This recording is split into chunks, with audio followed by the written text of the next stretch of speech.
ஆதன் news நேயர்களுக்கு வணக்கம். நான் உதயாஸ்ரீ. தலைப்புச் செய்திகளை காணலாம். பஹல்காம் பகுதியில் தீவிரவாத தாக்குதல் நடத்தியவர்கள் என சந்தேகிக்கப்படும் 3 நபர்களின் புகைப்படங்கள் வெளியீடு. காயமடைந்த மற்றும் தாக்குதலை நேரில் பார்த்தவர்கள் கொடுத்த வாக்குமூலத்தின் அடிப்படையில் வரைபடம் உருவாக்கம். ஜம்மு காஷ்மீரின் பாரமுல்லாவின் உரி நாலாவில் நடைபெற்ற என்கவுண்டரில் 2 பயங்கரவாதிகள் சுட்டுக் கொலை. ஆயுதங்கள், வெடிமருந்து பொருட்களை கைப்பற்றிய ராணுவத்தினர்.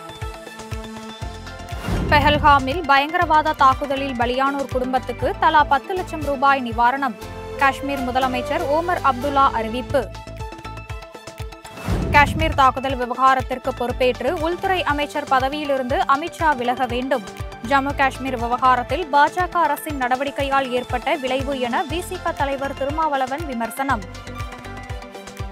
பஹல்காம் தீவிரவாத தாக்குதலுக்கு ரஷ்யா, அமெரிக்கா, இஸ்ரேல், இத்தாலி உள்ளிட்ட உலக நாடுகளின் தலைவர்கள் கண்டனம்.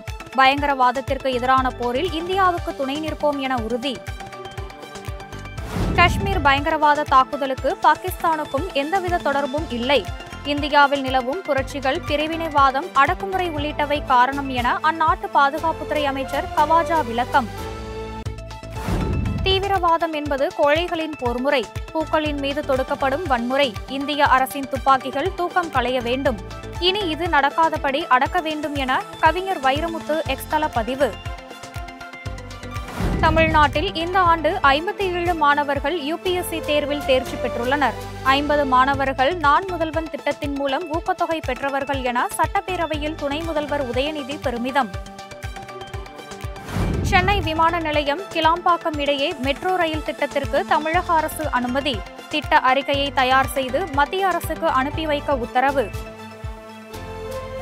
உலக புகழ்பெற்ற தஞ்சை பெரிய கோயில் சித்திரை திருவிழா கொடியேற்றத்துடன் தொடக்கம்.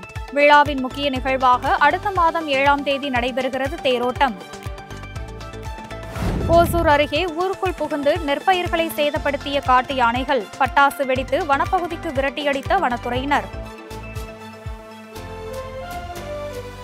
இத்துடன் தலைப்புச் செய்திகள் நிறைவடைந்தன. வணக்கம்.